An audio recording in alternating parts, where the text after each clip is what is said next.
ओम श्री सद्गुरु भगवान की जय।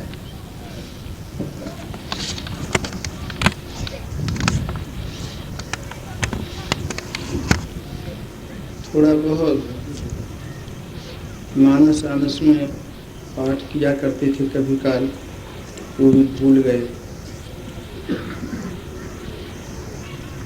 गीता अध्ययन करते थे, कुछ और ग्रंथों का अवलोकन करते थे, सब कुछ भूल गए। अब आप लोगों के लिए हम क्या उपदेश दें। वास्तविक में अवस्था होती है, एक अवस्था वो होती है जिज्ञासु की, कि साधन में चलते हैं, साधन से अनुभव मिलते हैं और उसमें लगन रहती है साधन करने में। जिसके लिए साधना की जाती है, उस स्तर पर जब पुरुष पहुंच जाता है साधक, तब स्वयं को ही भूल जाता है।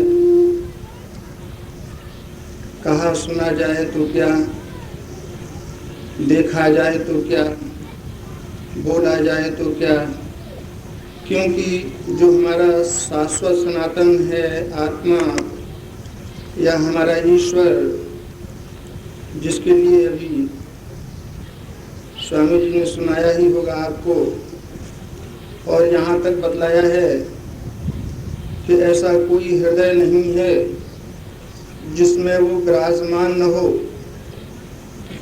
ये तो हमारे लिए, साधकों के लिए, जिज्ञासुओं के लिए, साधन पथ पर चलने के लिए महान पुरुष मार्गदर्शी हैं, मार्ग बताए। परंतु जब साधक चलते चलते उस प्रभु में हो जाता है, उस ईश्वर में हो जाता है, उस आत्मा की अनुभूति करता है, उस समय सब कुछ भूल जाया जाता है। वास्तविक में साधन एक ऐसी चीज है कि जिससे सिद्धि प्राप्त होती है। कहना सुनना बहुत लोग सुनते ही हैं, सुनते आए हैं, परंतु समझने में कोई बिरले पुरुष ही समझ पाते हैं और समझ करके उस समुझ से जो सुना है श्रवण दरवाजे या शास्त्रों के द्वारा या महान पुरुष की वाणियों के द्वारा, फिर जब उसे हम अपनी साधना में ले आते हैं, अपने चरित्रों में उसे ढालते हैं, तब हम वही स्वयं हो जाते हैं जिसके लिए आज कहा सुना जा रहा है, जिसके लिए हमारा मानस बोलता है, भागवत बोलते हैं और सदग्रंथ कहते हैं, गीता कहते हैं। उस स्तर पर पहुंचने पर सारी साधना समापन हो जाती है और उसी स्वरूप में पुरुष हो जाता है। फिर वो क्या कहेगा, क्या सुनेगा, सुनेगा तो एक कहेगा, तो एक देखेगा, तो एक जो कुछ उसकी नज़र में आएगा एक आत्मा के सिवा भिन्न कहीं है नहीं। अभी आपने प्रकृतियों के भेदों को सुना, एक रावण राज्य, एक राम राज्य। वास्तविक में यही युद्ध है और ये हृदय की बात है। बाहर रावण राम युद्ध नहीं हुआ, हृदय ही की बात है। जिस साधक के हृदय में युद्ध होता है तो पार्टियों में होता है। हम जब राम राज्य में आ जाते हैं, हमारे पास दैवी प्रकृति आ जाती है, तो उस दैवी प्रकृति के द्वारा हम आश्री प्रकृति को दबा देते हैं और विजेता हो जाते हैं। इसी तरह से आश्री प्रकृति वाले हम हैं और दैवी प्रकृति वालों को हम दबा देते हैं, तब आश्री प्रकृति में हम दैत्य हो जाते हैं। मानव जीवन एक ऐसा जीवन है, साधन करने के लिए ही एक स्थान है, यही एक समय है, यूं ही खोने तो जा रहा है, स्वप्नवत है। इसलिए इस क्षणभंगुर नाशवान शरीर को पाकर के हमें आपको साधन में ही लगाना चाहिए। ऐसी बात नहीं है कि हम लोग गृहस्थी में हैं महाराज, ईश्वर ने न तुम्हें गृहस्थ बनाया है न हमें विरक्त बनाया है, उसने समान अधिकार हमें आपको सबको दिया है। मानव मात्र के लिए साधन करने का समय है। इस जीवन में यदि हमने इष्ट की कृपा, महान पुरुषों की संगत न ली या न की तो सो परत्र दुख पावई, सिर धुन धुन पछताए, काल ही कर्म ही ईश्वर ही मिथ्या दोष लगाए। साधन करने के लिए जन जन को अधिकार है, जीवन ही साधन है। हमें बहुत सरल समय मिल रहा है और कृपा हो रही इष्ट की, कितना सुंदर सत्संग मिल रहा है। बड़े अच्छे सरल भाषा में हमें आपको सबको समझाया गया है कि ईश्वर सब हृदय में है, राम इसी हृदय के अंदर विराजमान हैं। हम उन्हें न जाने तो या जाने ये हमारी कमी या हमारी बढ़ती है, इसलिए हमें साधन करने के लिए समय मिला है। गृहस्थ जीवन यदि न मिलता तो हमें वैराग कहाँ से होता। यदि इस अविद्या क्षेत्र में हमारा जन्म न होता, इस माँ के गर्भ से न पैदा हुए होते, पंचभौतिक शरीर न मिला होता, तो हमें ज्ञान कहाँ से होता और संसार का अनुभव कैसे मिलता, वैराग्य हमें कहाँ से प्राप्त होता, योग कैसे प्राप्त होता, महान पुरुषों की संगत कैसे मिलती और हर चीज़ जानने का ज्ञान हमें कैसे मिलता। ये सब माँ की देन है। जिस जगत जननी ने हमें जन्म से पाला है, उस माँ, अविद्या क्षेत्र की रहने वाली माँ, क्योंकि कोई माँ अपने बच्चे को बुरा नहीं कहती है और न कभी बुरा सोचती ही है। गरीब से गरीब माँ कहती है मेरा लाल बबुआ हो जाए, सुन्ना मुन्ना राजा हो जाए। इस तरह से माँ हमारे आपके सभी के लिए कभी बुरा नहीं सोचती है कि हमारा लड़का अधोगत में पड़ा रहे, हमारा लड़का कीट नीच पशु योनि में जाए। वो तो सदैव सोचती है कि हमारा लड़का आगे बढ़े। इस तरह से इस माँ ने हमें ऊंचे स्तर पर फेंका, अविद्या से अनुभव दे करके, ज्ञान दे करके, विराग दे करके इस माया ने ऊपर स्तर पर पहुंचा, विद्या माया के पास भेज दिया।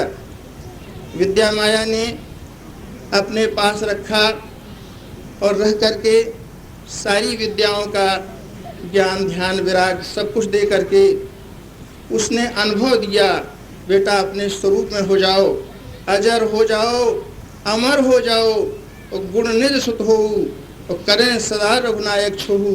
इस तरह से माँ ने अनुभव दिए। वास्तविक में ये साधन है मानव जीवन। माँ कभी ये नहीं कहती है कि तुम अधोगत को प्राप्त हो जाओ। माँ तो ये कहती है कि पुत्रवती जुवती जग सोई, रघुपति भगत जासु सुत होई, नतर बाज भल बात बयानी, राम विमुख सुत ते हितहानी।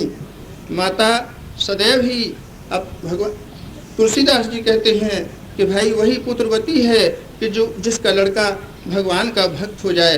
तो माँ उपदेश देती है, माँ ज्ञान देती है, माँ अनुभव देती है। और हमें दूसरी माँ हमारे गुरुजन हैं, महान पुरुष हैं, जो हमें ऊपर की ओर रास्ता बताते हैं।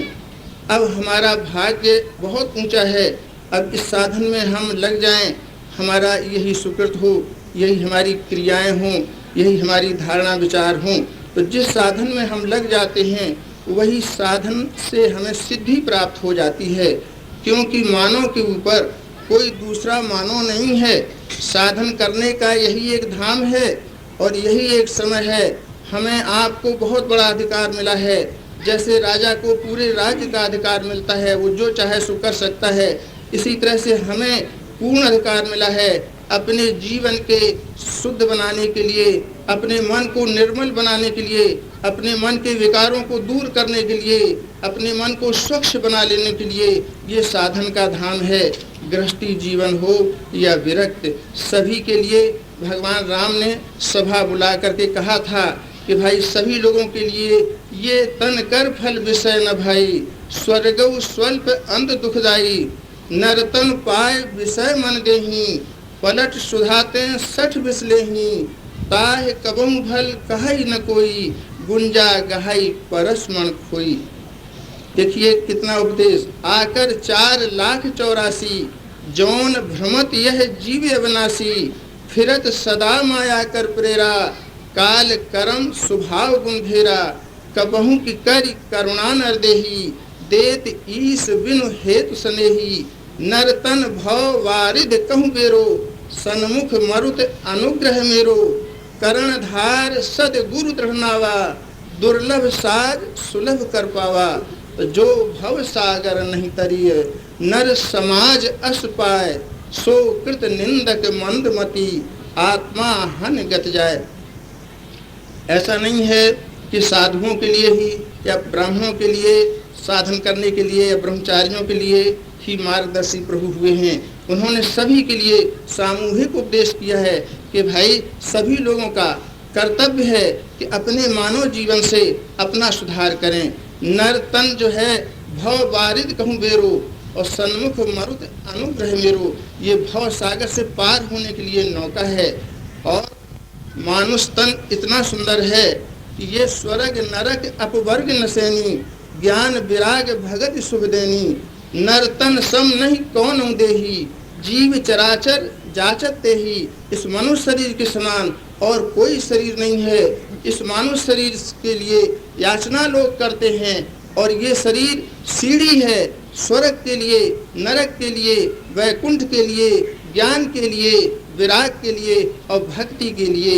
ये जिस जगह के लिए हम चल दें, चढ़ जाएं, उसी सिद्धि को हम प्राप्त कर सकते हैं। ये मनुष्य शरीर है, इसलिए इस शरीर से भगवान का स्मरण करते रहना चाहिए। और ये भी बताया गया है कि सारे देवताओं का देवता एक ही है, वो हमारा भगवान हमारे हृदय के भीतर है। गोस्वामी जी कहते हैं एक विनय पत्रिका में कि याहित में हरि ज्ञान गमायो, याहित में हरि ज्ञान गमायो, अपने हृदय कमल रघुनाथ ही, बाहर फेरत विकल भयो धायो, याहित में हरि ज्ञान गमायो, जिम कुरंग निज अंग रुचिर मद, अतिमतहीन मरम नहीं पायो, जिम कुरंग निज अंग रुचिर मद, अतिमतहीन मरम नहीं पायो, खोजत गिरि तरु लता भूम बिल, परम सुगंधु कहाँ ते आयो, याहित में हरि ज्ञान गमायो। जैसे कुरंग एक मृगा कहते हैं, सुरंग और कुरंग, ये शरीर जो है ये कुरंग है और इसके भीतर जो रहने वाला है वो श्रेष्ठ रंग, सब रंगों का रंग यानी ज्ञान वर्ण, जिससे सारे रंग पैदा होते हैं वो सुरंग है। और जो विषय इंद्रिय शरीर के साथ आ जाते हैं 5 तत्वों के साथ में, वो जीव चैतन्य, तो ये कुरंग रंग में राचा। श्रवण गोचर, जिह्वा गोचर, रसना गोचर, त्वचा गोचर, घ्राण गोचर, ये कुरंग हैं। कुरंग में रंगा कौन? जीव। तो जब कुरंग रंग में रंगा तो इसके भीतर बास आई कि भाई कोई सुगंध आ रही है। वो कहाँ से आ रही है? कोई है जिसने इस जगत को बनाया है, जगत की कल्पना की है, सुख दुख देता है, तमाम सर्दी गर्मी वर्षा देता है। ऐसी कल्पना जब उठी अंतःकरण से और उस ईश्वर के लिए ढूंढने के लिए मृगा होकर के संसार में ढूंढने लगे। कहाँ ढूंढते हैं? खोजत गिर तरुलता भूम बिलो, अरे परम सुगंधु कहाँ ते आयो, याहित में हरि ज्ञान गमायो, याहित में हरि। पर्वतों में भगवान मिलेगा, तरु वन में भगवान मिलेंगे, ब्रिज की लताओं में भगवान मिलेंगे,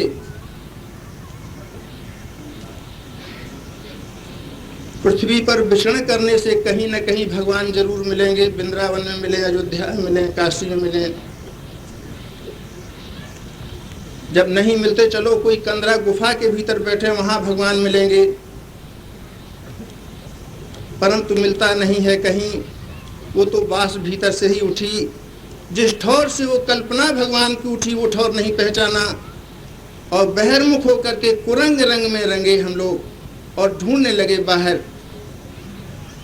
गोस्वामी जी कहते हैं, जिम सर विमल वार पर पूरन, जिम सर विमल वार पर पूरन, ऊपर कछु सिवार तृण छायो, जारत हियो ताहे तज हों सठ,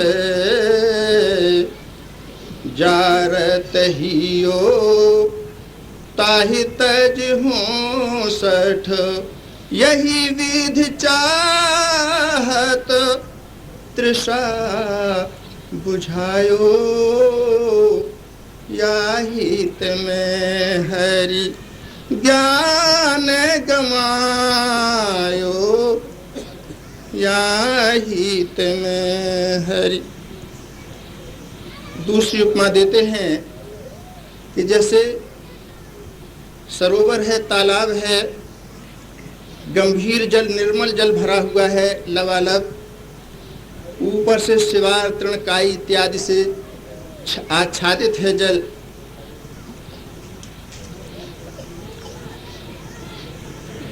तो उस जल को त्याग करके सिवार काई में प्यास बुझाना चाहते हैं। कहने का तात्पर्य कि अपना हृदय मानस सरोवर आत्मा से परिपूर्ण है, राम से परिपूर्ण है। मत्तः परतरम नान किंचिदस्ति धनंजय, मयि सर्वमिदं प्रोत्रम सूत्रे मणिगणायो। भगवान कृष्ण योगेश्वर कहते हैं, अर्जुन, मुझ आत्मा से पूरा संसार किंचन मात्र भी कोई दूसरी वस्तु नहीं है। जैसे एक सूत्र में सूत्र के दाना बना के पिरो दिए जाएं, इसी तरह से ये संसार मेरे संकल्प के आधार मेरे में स्थित है, मेरी आत्मा में स्थित है। मुझ आत्मा से किंचन मात्र भी कोई दूसरी वस्तु नहीं है। परंतु ऐसा हम कहते हैं, सुनते हैं, समझते हैं, समझाते हैं, फिर भी मन की गति, देह दशा नहीं आवे, ज्ञान ध्यान कहने पर ही रह जाता है, बाद में सब भूल जाया जाता है। क्योंकि हमारे मन में अनादिकाल से हमारा मन विषयी है, कामी है, क्रोधी है, लोभी है, मोही है, अनाद काल से हम संसारी हैं, आत्मा अजर अमर है, ये मैं कहता हूँ, पर फिर भी भय लगता है कि हमारा शरीर कहीं छूट न जाए। जरा सा रोग आ जाता तो हमको डर लगता कि हाय हम कहीं मर न जाएं। हर समय अपनी तंदुरुस्ती देह की ही पीछे पड़े रहते हैं। ज्ञान ध्यान की तो बातें बहुत ऊंचे की किया करते हैं, पर विचार करते हैं तो एक भी हमारे में स्थिति नहीं है। जो महान पुरुषों के लक्षण हैं वो एक भी नहीं है। क्यों कि खट विकार जित अनघय कामा, अचल किंचन सुच सुख धामा, अमित बोध अनिहमित भोगी, सत्य सार कवि कोविद जोगी, सावधान मानद मदहीना, धीर धर्म गति परम प्रवीणा, ये लक्षण बसहि जासु उर, जानिहु तात संत संतत फुर। सारे विकारों का तो मेरे भीतर घड़ा है। दास लाज न लागत दास कहावत, वास्तविक में खोटे से खोटा हूँ, परंतु खरों के बीच में पड़ गया हूँ, इसलिए खोटे भी खरे के नाम से बिक रहे हैं। विचार करता हूँ साधुता की कि भाई साधु बन जाएं, परंतु जब गोस्वामी जी का मानस देखते हैं तो साधु के भी एक गुण नहीं पाए जाते हैं, पसंगा नहीं हो सकते हैं।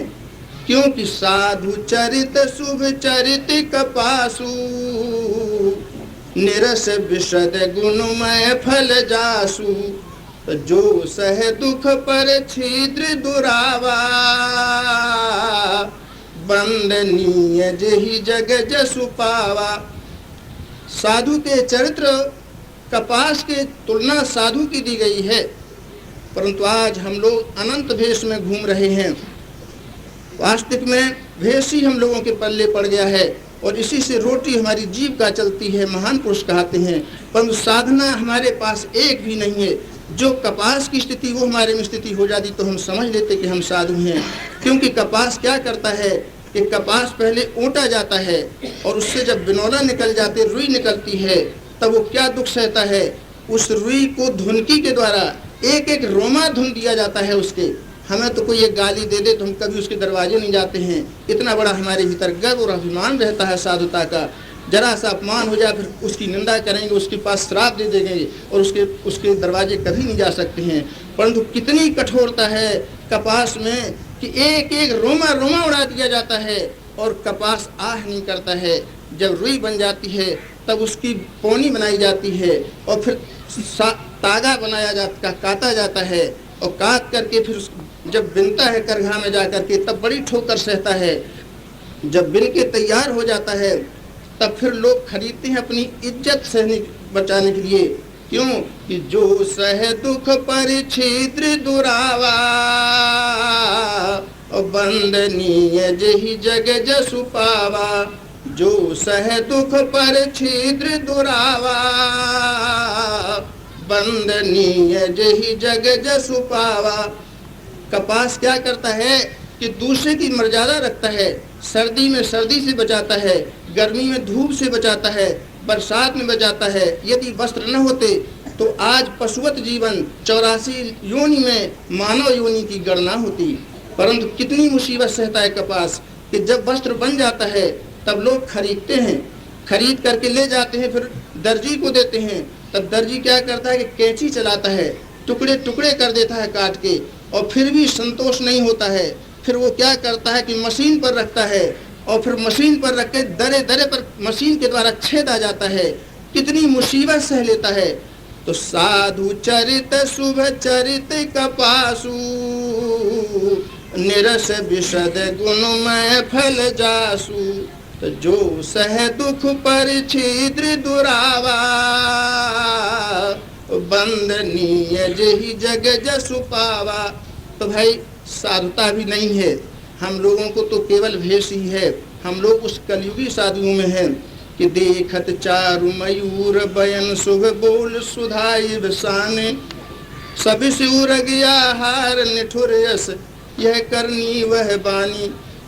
देखत चारु मयूर बयन शुभ बोल सुधाई बसानी, सभी से उरग आहार निठुर यस यह करनी वह बानी, परंतु फिर भी खोटे से खोटे हैं, पर हूँ तो प्रभु का, इसी नाम पर बिक रहा हूँ। तो भाई आगे बात और आ रही है कि प्रभु हृदय में है।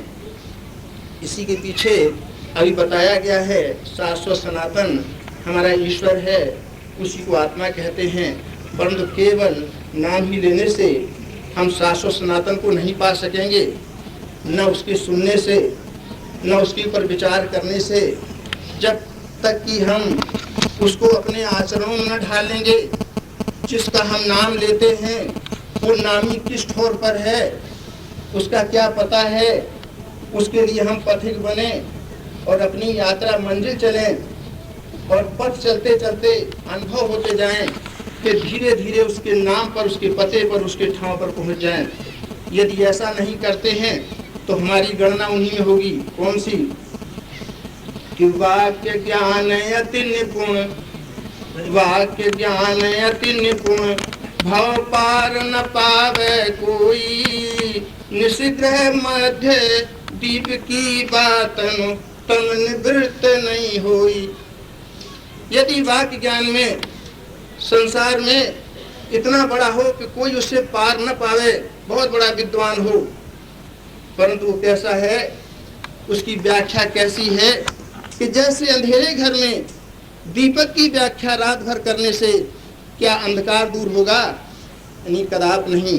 तो जो हम कहते हैं, जो कछु कहिय करिय भव सागर तरिय, वत्स पद जैसे रहन आन विध, और कहिए आन हरिपद सुख पाइए कैसे। तो जो कछु कहिए करिए, वास्तविक में कथनी तो बहुत है, कथी गहनता तो बहुत है मिले, और गहनता मिला न कोई, और सो गहनता बह जान दे जो न गहनता हो। वास्तविक में जब तक हम उस चरित्र में अपनी साधना में न ले आएंगे, तब तक उस राम का अनुभव कैसे होगा, उस आत्मा का ज्ञान कैसे होगा? तब तक तो ये वास्तविक हमारी वाचिकता ही है। जब तक कि हम उसको अपने अनुभव में, अपने चरित्रों में नहीं ढाल लिए हैं, वो मानस नहीं बन गया हमारे भीतर। यदि वो मानस बन गया तो हम पूर्ण हो चुके, संशय दूर हो गए, भ्रम दूर हो गए, कल्पनाएं दूर हो गईं, चिंतन दूर हो गए, राग और द्वेष हमारे भीतर से दूर हो गया, दुख का लेश नहीं। उपदेश करें किसको जब कोई अंधकार में दिखता ही नहीं।